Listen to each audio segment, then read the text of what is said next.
One of the reason I chose Gramener is the culture. It basically it has one thing. Second thing is the value proposition it has for the customers who are basically looking for generating insights from the data.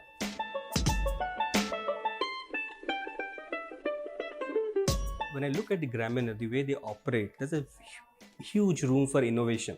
And that's one of the key elements which attracted me towards Gramener. The way I look at it, we have a very robust leadership in place, and each of the leaders carry a different strength.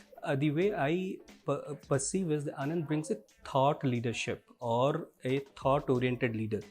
I would say he inspires a lot to a lot of people in terms of how we should not be following a beaten path, but how we can basically think out of the box and bring value to the customer.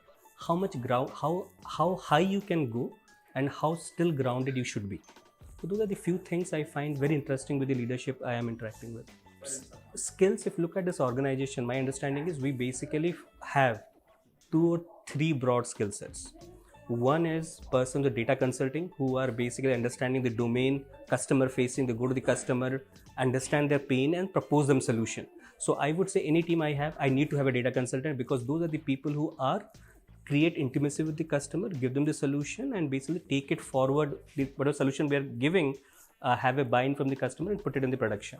So data consult is one thing I should look for. The other 2 roles that I would look for is data visualization, because your data, however big your data volume is, that means nothing if you cannot represent it in a way where customer can easily understand what the data is. Because every data tells a story, but the thing is how to present it that they can quickly understand to executive summary. So we would need visualization experts.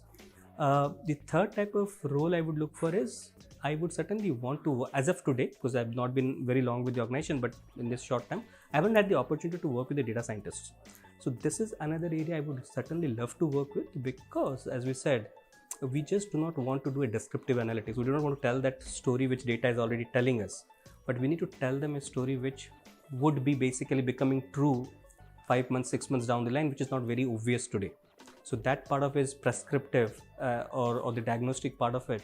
That's something I would love to work with data scientist profiles as well. Let's have that DNA of being happy always be there, irrespective of how old we become. So that's the message I would say. Yeah, that's critical. I think being happy and then spreading that happiness. And we will have tough days. We will have days where customer is not happy. We'll have days where we do not have, we would want more customers. But I guess if we all being happy and look forward and work together to the common goal, nothing is impossible to achieve.